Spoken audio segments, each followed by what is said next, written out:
Hello बच्चों, कैसे हो आप लोग? अच्छे होंगे बेटा। बेटा आज मैं आपके लिए लेकर के आई हूँ यूपी बोर्ड 12th क्लास के लिए रामधारी सिंह दिनकर का चैप्टर है आपका उर्वशी। उर्वशी के अभ्यास प्रश्न। बेटा चैप्टर मैं आपको पहले ही पढ़ा चुकी हूँ, तो आज मैं समझाऊंगी इसके अभ्यास प्रश्न। तो जान लेते हैं हम बेटा रामधारी सिंह दिनकर का चैप्टर उर्वशी के अभ्यास प्रश्न। क्या हम जानेंगे? हम जानेंगे उर्वशी। उर्वशी हम जानेंगे रामधारी सिंह दिनकर। रामधारी रामधारी सिंह रामधारी सिंह दिनकर। रामधारी सिंह दिनकर का चैप्टर हो जाता है आपका उर्वशी। ठीक है बेटा।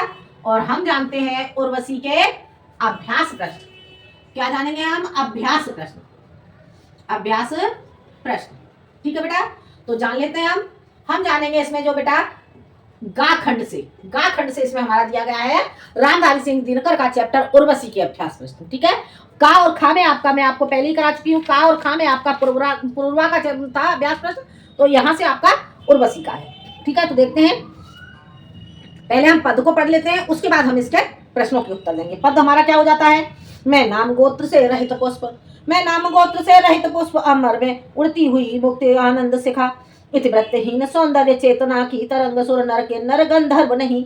हे प्रिय में केवल अप्सरा विश्व नर के अतृप्त इच्छा सागर से समदभूत। ठीक है बेटा, ये हमारा पद्यांश हो जाता है। पद्यांश में हम लिखेंगे बेटा मैं नाम से लेकर के समदभूत। ठीक है। गाखंड में मैं नाम गोत्र। ठीक है। और लिखेंगे ये समदभूत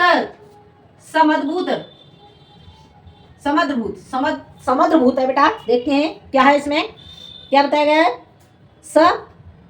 समुद्रभूत। ठीक है। समुद्रभूत। ठीक है बेटा, ये हो जाता है हमारा पदखंड। अब इसमें पहला क्वेश्चन हमारा क्या बनता है, देखते हैं बेटा। हमारा पहला क्वेश्चन, उपर्युक्त पद्यांश का संदर्भ लिखिए। हमें इसका संदर्भ लिखना होगा। क्या लिखेंगे हम? संदर्भ इसका कैसे लिखेंगे जान लेते हैं। प्रस्तुत पद्यांश हमारी पाठ्य पुस्तक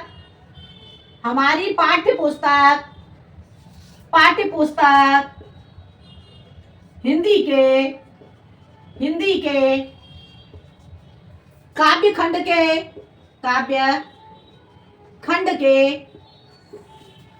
रामधारी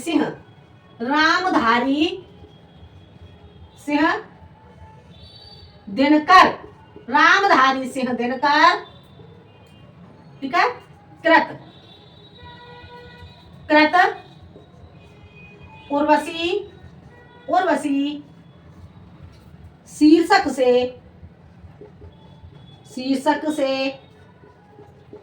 संग्रहित है। आगे समझ में?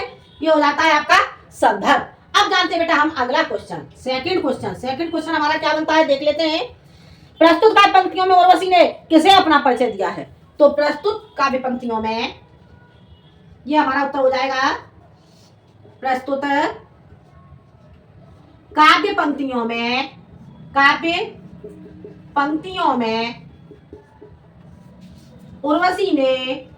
उर्वशी ने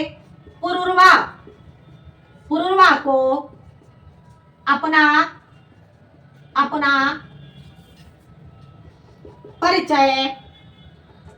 परिचय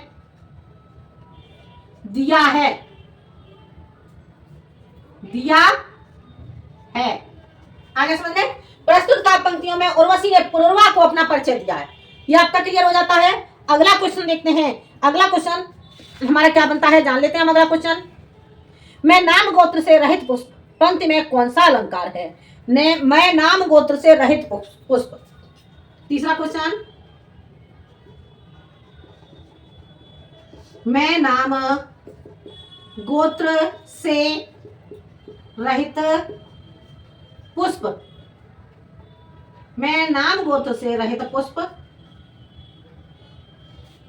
मैं नाम गोत्र से रहित पुष्प पंक्ति में कौन सा अलंकार है? पंक्ति में रूपक अलंकार है। आगे समझ में? ये हो जाता है हमारा तीसरा क्वेश्चन। अगला क्वेश्चन हमारा क्या बनता है? आकाश में उड़ती हुई स्वच्छ आनंद की शिखा कौन है? आकाश में उड़ती हुई स्वच्छ आनंद की शिखा कौन है? ये हमारा बन जाता है फोर्थ क्वेश्चन। आकाश में उड़ती हुई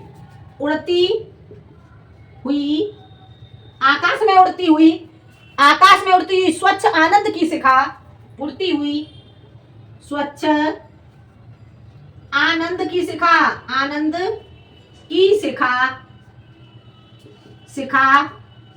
उर्वशी है।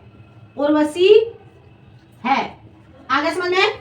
आकाश में उड़ती हुई स्वच्छ आनंद की शिखा कौन है? तो आकाश में उड़ती हुई स्वच्छ आनंद की शिखा उर्वशी है। ये आपका हो जाता है। अब देखते हैं बेटा हम अगला क्वेश्चन। अगला क्वेश्चन हमारा क्या बनता है? रेखांकित अंश की व्याख्या कीजिए। हमें क्या करना होगा? रेखांकित अंश की व्याख्या करनी होगी। ठीक है, रेखांकित अंश की व्याख्या। हम जानते हैं रेखांकित अंश की व्याख्या। देखो क्या हो जाएगा हमारा? रेखांकित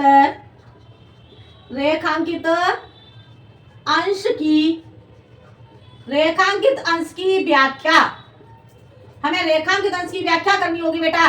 तो इसे हम कैसे करेंगे बेटा? हम जान लेते हैं रेखांकित अंश की व्याख्या।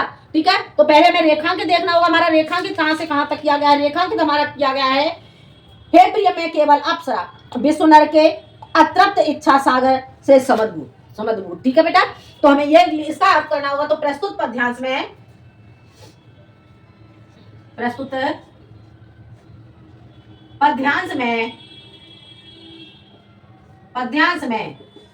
दिनकर जी कहते हैं कि उर्वशी पुरुरवा से कहती है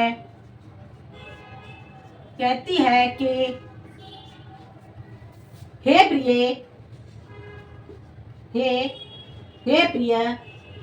हे प्रिय, मैं तो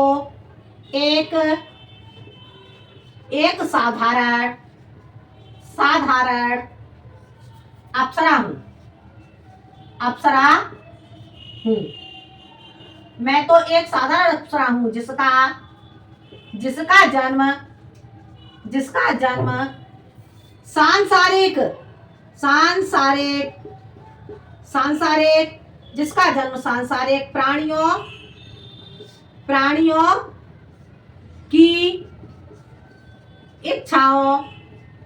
सांसारिक प्राणियों की इच्छाओं के सागर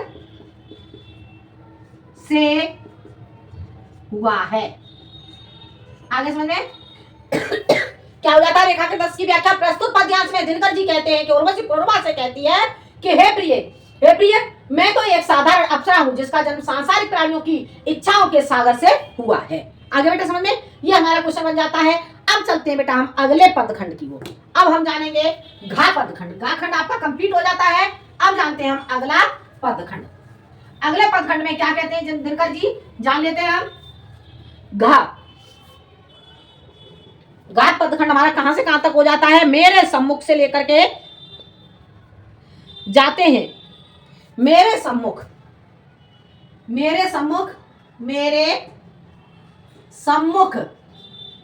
सम्मुख से लेकर के ये हो जाएगा आपका गिर जाते हैं। आगे समझ में? यहां तक आपका हो जाता है। तो जान लेते हैं बेटा हमें ये कैसे करना होगा। पहले हम पद को पढ़ लेते हैं। पद में क्या कहा गया है? मेरे सम्मुख नत हो रहते गजराज मत, मेरे सम्मुख न तो हो रहते गजराज मत, केसरी सरब शार्दूल भूल निज हिंसक भाव, ग्रह मर्ग समान निर्वेश अहिंसक बन कर जीते, मेरी भ्रू स्थिति को देख चकित विस्मित विभोर सूरमा निमिष खोले अवाक रह जाते, शिथिल हो जाता स्वयं एवं सिंचनी का कसाव, शस्त्र करों से धनुष बाण गिर जाते, इस प्रकार से उर्वशी बताती हैं। तो देखते हैं बेटा अब क्या कहा गया है यहाँ पे, हम इसके क्वेश्चन देखते हैं। पहला क्वेश्चन हमारा क्या कहा गया है, उपर्युक्त पद्यांश का संदर्भ लिखिए। ये क्वेश्चन बेटा मैंने आपको अभी अभी समझाया, ये क्वेश्चन आप कर ही लोगे। अगला क्वेश्चन है हमारा, उपर्युक्त पद्यांश के कवि और कविता का नाम लिखिए। ये क्वेश्चन भी बेटा मैं आपको पहले बता चुकी हूँ, इसे आप कर लोगे। जो मैंने पूर्वा वाला आपको अभ्यास प्रश्न समझाए थे उसमें मैंने बताया था, सेम उसी तरह से होगा। उपर्युक्त पद्यांश के कवि और कविता का नाम लिखिए। उपर्युक्त पद्यांश के कवि का नाम हो जाएगा बेटा आपका रामधारी से दिनकर, और कविता का नाम हो जाएगा बेटा आपका उर्वशी। ठीक है, आगे समझ में। अब चलते हैं हम अगले क्वेश्चन की ओर। अगला क्वेश्चन हमारा बनता है, रेखांकित अंश की व्याख्या कीजिए। क्या बनता है हमारा अगला क्वेश्चन, रेखांकित अंश की व्याख्या कीजिए। रेखांकित अंश की व्याख्या, अंश की व्याख्या। आगे समझ में, हमें रेखांकित अंश की व्याख्या करनी होगी। तो जान लेते हैं बेटा हम रेखांकित अंश की व्याख्या हम कैसे करेंगे, देखते हैं क्या कहते हैं। रेखांकित अंश की व्याख्या, रेखांकित हमारा कहां से कहां तक किया गया है, रेखांकित हमारा किया गया है, मेरे सम्मुख नत रहते गजराज मत, केसरी शरब शार्दूल भूल हिंसक भाव, गृह मृग समान निर्विष अहिंसक बनकर जीते। इतना हमारा रेखांकित किया गया है। हम इसका अर्थ करेंगे तो कैसे लिखेंगे बेटा, प्रस्तुत पद्यांश में, प्रस्तुत पद्यांश में दिनकर, दिनकर जी कहते हैं कि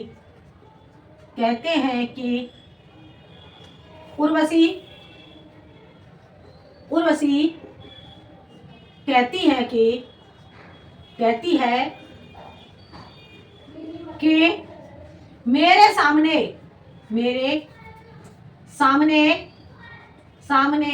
बड़े बड़े मेरे सामने बड़े बड़े हाथी भी बड़े बड़े हाथी भी सिर झुकाकर रहते हैं। फिर आगे कहती हैं सिंह, ठीक है, और हाथी का बच्चा, ठीक है, हाथी का बच्चा, ठीक है। और उसके बाद क्या कहा गया है, केसरी सरब शार्दूल भूल निज हिंसक भाव। केसरी हो गया आपका सिंह और सरब हो जाता है आपका हाथी का बच्चा, ठीक है, हाथी का बच्चा। और चीते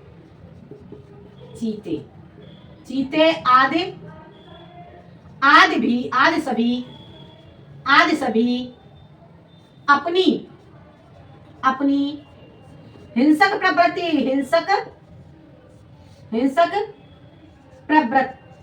ठीक है, या तो हिंसक प्रवृत्ति कह सकते हैं या फिर आपसी बैर, ठीक है, दोनों तरह से लिख सकते हैं। हिंसक प्रवृत्ति या आपसी बैर को छोड़कर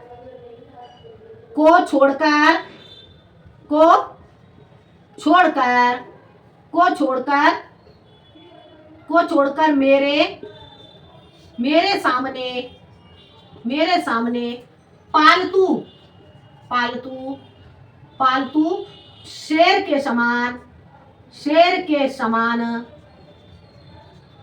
बन जाते हैं। अर्थात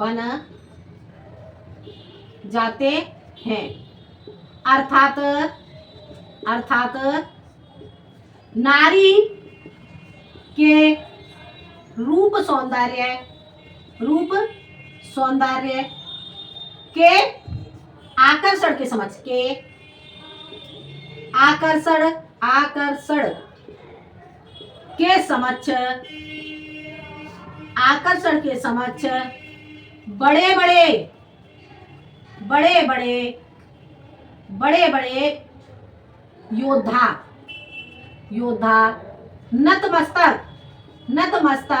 योद्धा नतमस्तक हो जाते हैं। आगे समझ में।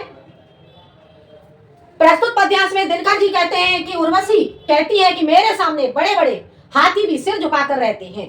शेर हाथी का बच्चा, चीते आज सभी अपनी हिंसक प्रवृत्ति को छोड़कर मेरे सामने पालतू शेर के समान बन जाते हैं। अर्थात नारी के रूप सौंदर्य के आकर्षण के समक्ष बड़े बड़े योद्धा नतमस्तक हो जाते हैं। आगे समझ में। यह हो जाता है बेटा आपका रेखांकित अंश की व्याख्या। अब जानते हैं हम बेटा अगला क्वेश्चन। अगला क्वेश्चन हमारा क्या बनता है, जान लेते हैं हम अगला क्वेश्चन। उर्वशी के समक्ष वीरों के धनुष की डोर की क्या दशा हो जाती है? उर्वशी के समक्ष वीरों के धनुष की डोर, उर्वशी के समक्ष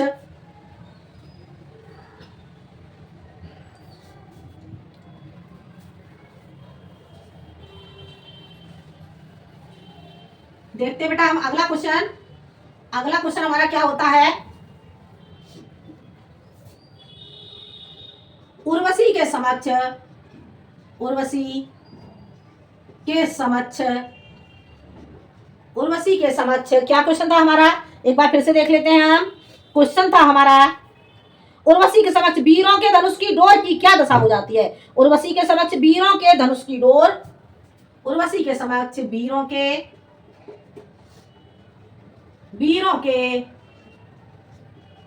धनुष की डोर ढीली पड़ जाती है, ढीली पड़ जाती है, ढीली पड़ जाती है और उनके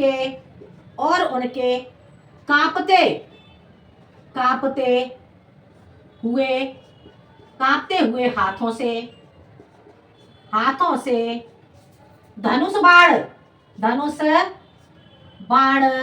धनुष बाण गिर जाते हैं। आगे समझ में? उर्वशी के समक्ष वीरों के धनुष की डोर ढीली पड़ जाती है और उनके कांपते हुए हाथों से धनुष बाण गिर जाते हैं। यह हो जाता है आपका क्वेश्चन। अब देखते हैं हम अगला क्वेश्चन। अगला क्वेश्चन हमारा क्या बनता है बेटा, जान लेते हैं। उर्वशी को देखकर बड़े बड़े वीरों की बोली क्यों बंद हो जाती है? तो उर्वशी को देखकर बड़े बड़े वीरों की बोली, उर्वशी को देखकर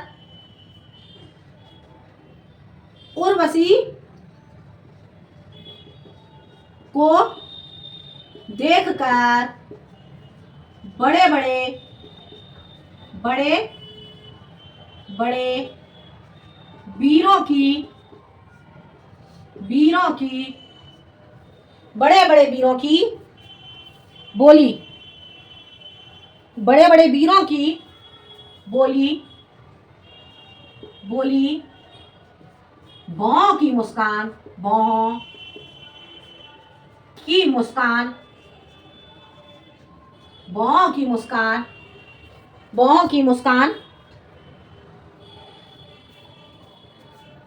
को देखकर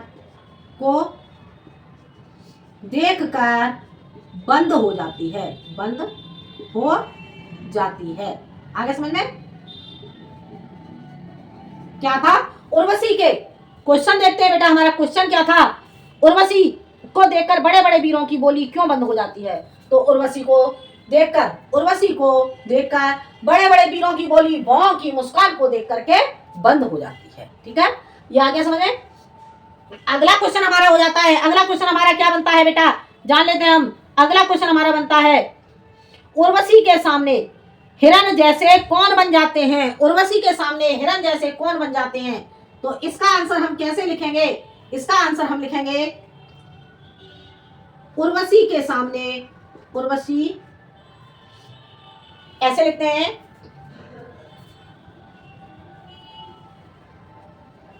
उर्वशी के सामने,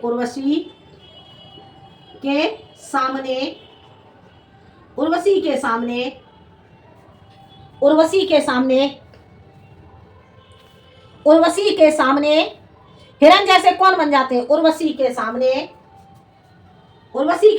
शेर, हाथी का बच्चा,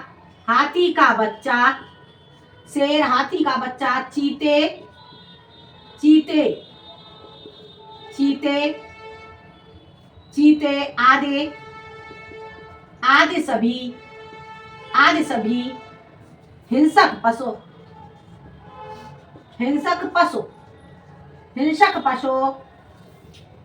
के समान हिंसक पशु के समान बड़े बड़े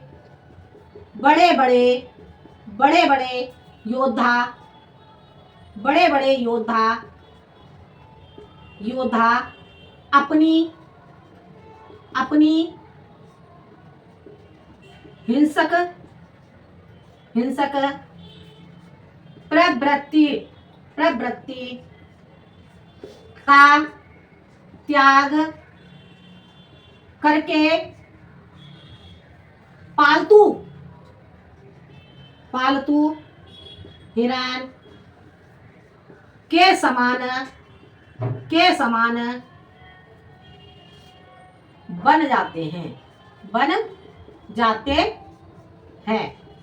आगे समझ में? ये क्वेश्चन बेटा आपको समझ में आ गया होगा। उर्वशी के सामने शेर, हाथी का बच्चा, चीते आदि सभी हिंसक पशु के समान बड़े बड़े योद्धा अपनी हिंसक प्रवृत्ति को त्याग कर पालतू हिरण के समान बन जाते हैं। यह क्वेश्चन बेटा आपका कंप्लीट हो जाता है। अब चलते हैं बेटा हम अगले गा खंड की ओर। गा खंड, ये जो घा खंड है, घा खंड आपका कंप्लीट हो जाता है। अब हम जानते हैं बेटा घा खंड के अभ्यास प्रश्न। घा खंड,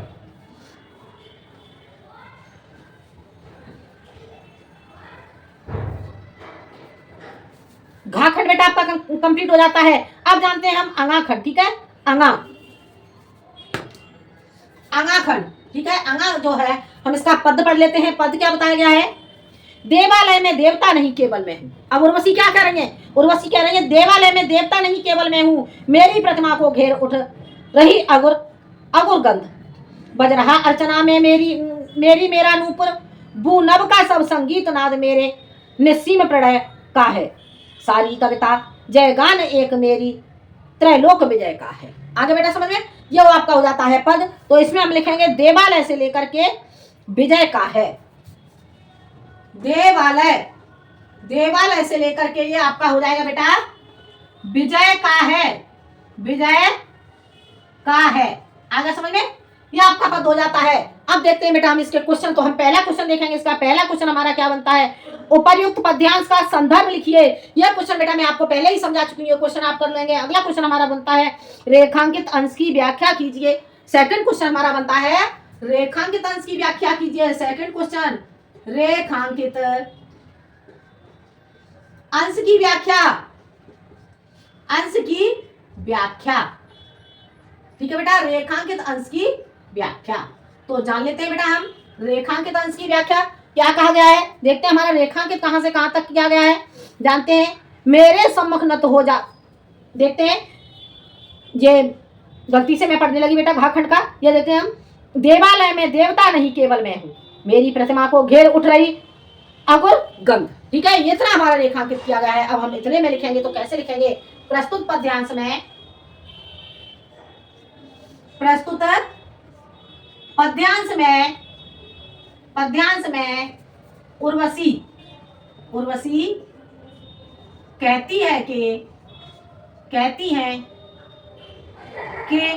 उर्वशी कहती है कि मंदिरों में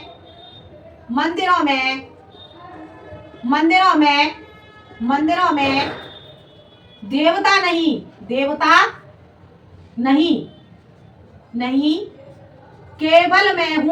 केवल मैं हूँ। मंदिरों में देवता नहीं केवल मैं हूँ, या मैं ही विद्यमान हूँ, केवल मैं ही विद्यमान हूँ। ऐसे लिख दो, विद्यमान हूँ। आगे समझ में? विद्यमान हूँ, मेरी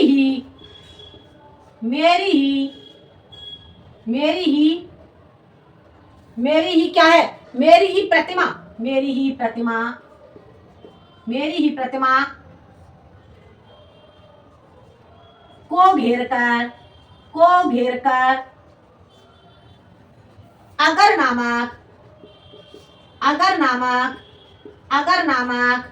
मेरी ही प्रतिमा को घेर कर अगर नामक सुगंध द्रव्य की सुगंध उठती रहती है।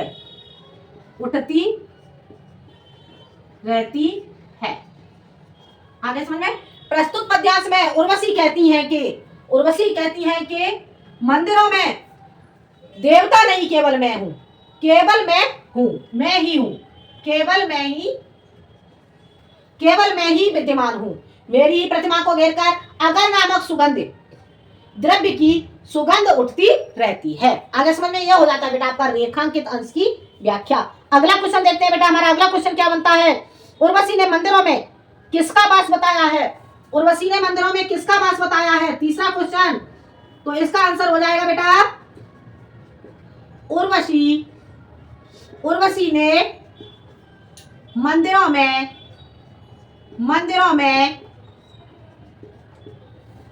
स्वयं का ही वास बताया है। आगे समझ में, उर्वशी ने मंदिरों में स्वयं का ही वास बताया है। आगे समझ में, क्वेश्चन समझ में आ गया होगा। अगला क्वेश्चन देखते हैं। अगला क्वेश्चन हमारा क्या बनता है? संगीत नृत्य आदि समस्त कलाओं का प्रेरक शक्ति कौन है? संगीत नृत्य आदि समस्त कलाओं की प्रेरक शक्ति, संगीत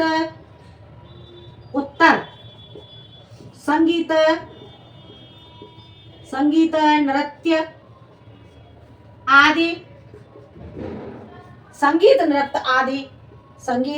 क्वेश्चन क्या हो जाता है हमारा? संगीत नृत्य आदि समस्त कलाओं की समस्त प्रेरक कलाओं की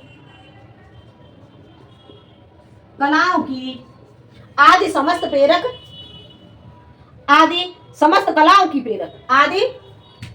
कलाओं की प्रेरक क्या क्वेश्चन बन जाता है हमारा? एक बार ठीक से देख लेते हैं। संगीत नृत्य आदि समस्त कलाओं की प्रेरक शक्ति कौन है? तो प्रेरक शक्ति उर्वशी है। आगे समझ में, संगीत नृत्य आदि समस्त कलाओं की प्रेरक शक्ति उर्वशी है। हो गया क्लियर? समझ आ गया बेटा? अब देखते हैं बेटा हम अगला क्वेश्चन हमारा क्या बनता है, देखते हैं। प्रस्तुत पंक्तियों में कौन सा अलंकार है? तो प्रस्तुत पंक्तियों में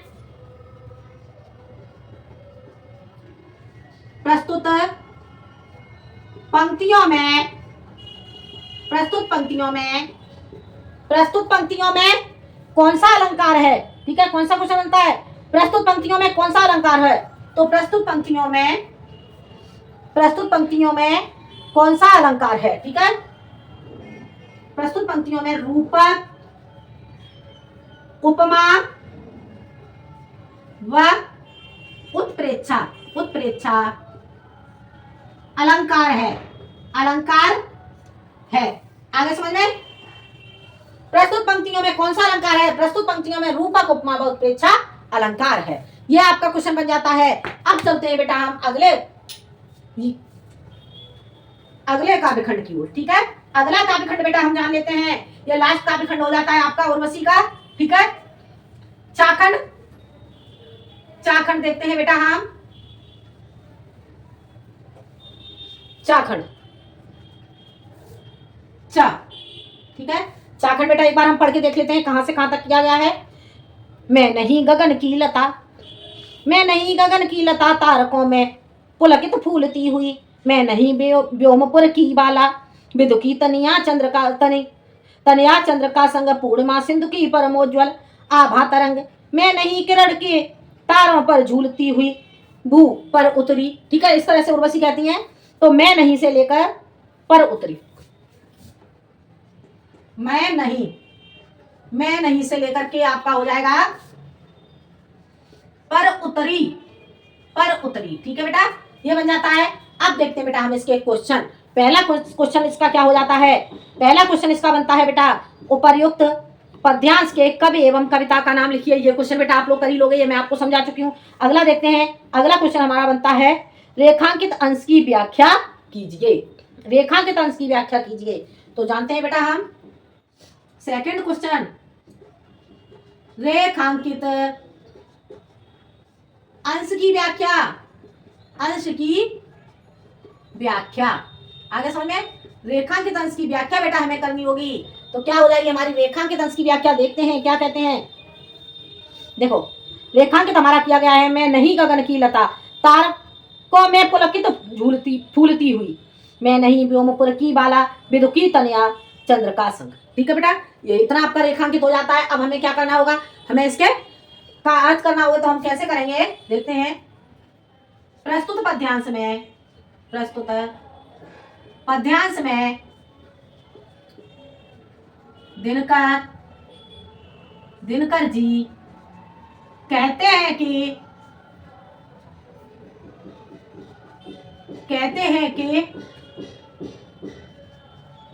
उर्वशी पुरुरवा को अपना परिचय देते हुए कहती है कि मैं आकाश के तारों के बीच, आकाश के तारों के बीच आकाश के तारों के बीच असफलतापूर्वक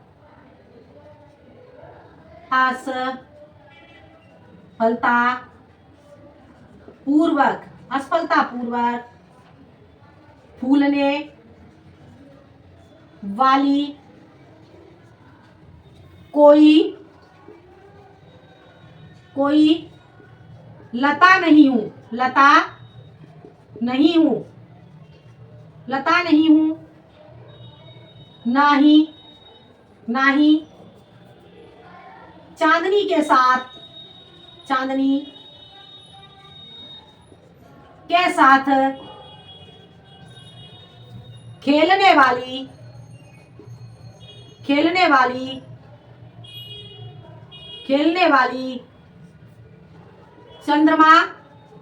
चंद्रमा की पुत्री हूं।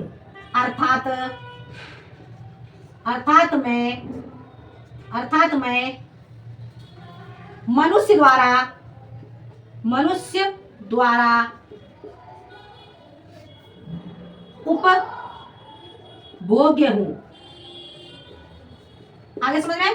प्रस्तुत पद्यांश में दिनकर जी कहते हैं कि उर्वशी पुरुरवा को अपना परिचय देते हुए कहती है कि मैं आकाश के तारों के बीच असफलतापूर्वक झूलने वाली कोई लता नहीं हूं, ना ही चांदनी के साथ खेलने वाली चंद्रमा की पुत्री हूं, अर्थात मैं मनुष्य द्वारा उपभोग्य हूं। आगे समझ में, ये आपको समझ में आ गया होगा। अब चलते हैं बेटा हम अगले क्वेश्चन की ओर। अगला क्वेश्चन हमारा क्या बनता है, देखते हैं हम। बेटा जो असफलता पूर्वक लिखा था, असफलता की जगह हम लिखेंगे प्रसन्नता पूर्वक। प्रसन्नता पूर्वक हमारा ठीक बन जाता है। ठीक है, देखते हैं हम अगला क्वेश्चन। अगला क्वेश्चन हमारा क्या बनता है, देखते हैं। देखो अगला क्वेश्चन, प्रस्तुत पद्यांश में उर्वशी ने अपना परिचय किसको दिया है। प्रस्तुत पद्यांश में उर्वशी ने अपना परिचय किसको दिया है, तो इसका आंसर लिखोगे प्रस्तुत पद्यांश में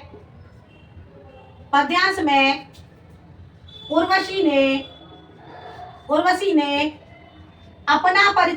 अपना परिचय पुरुरवा को दिया है। पुरुरवा को दिया है। आगे समझ में। अब देखते हैं बेटा हम अगला क्वेश्चन। अगला क्वेश्चन हमारा क्या बनता है, देख लेते हैं। प्रस्तुत पद पंक्तियों में कौन सा अलंकार है। प्रस्तुत पद पंक्तियों में कौन सा अलंकार है, तो इसका हो जाएगा हमारा प्रस्तुत पद पंक्तियों में रूपक अलंकार है। रूपक अलंकार है। आगे समझ में। अब देखते हैं हमारा ये लास्ट क्वेश्चन हमारा ये क्या हो जाता है, जान लेते हैं। मैं नहीं गगन की लता, यह कथन किसका है। ठीक है, तो मैं नहीं गगन की लता, मैं नहीं गगन की लता, यह मैं नहीं गगन की लता, यह कथन किसका है लता, यह कथन उर्वशी का है, उर्वशी का है। आगे समझ में? तो ये बेटा आपको समझ में आ गया होगा। ये था बेटा आपका रामधारी सिंह दिनकर का चैप्टर है आपका उर्वशी के अभ्यास प्रश्न। ये बेटा जो उर्वशी के अभ्यास प्रश्न बेटा आपको समझ में आ गए होंगे, ठीक है। तो ये बेटा आपको उर्वशी के अभ्यास प्रश्न आपको समझ में आ गए होंगे। और अब हम जानेंगे बेटा आगे, अगला हो जाता है आपका अभिनव मनुष्य के अभ्यास प्रश्न, ठीक है। उर्वशी के अभ्यास प्रश्न आपको समझ में आ गए होंगे, ठीक है बेटा। तो हम आगे जानेंगे, हम इसके बाद हम समझेंगे बेटा अभिनव मनुष्य के अभ्यास प्रश्न, ठीक है बेटा। तो बेटा आपको वीडियो पसंद आए तो लाइक करें, शेयर करें और सब्सक्राइब करें। मिलते हैं हम अगले वीडियो में एक नए टॉपिक के साथ, यानी कि अभिनव मनुष्य के अभ्यास प्रश्न लेकर के। जब तक के लिए धन्यवाद।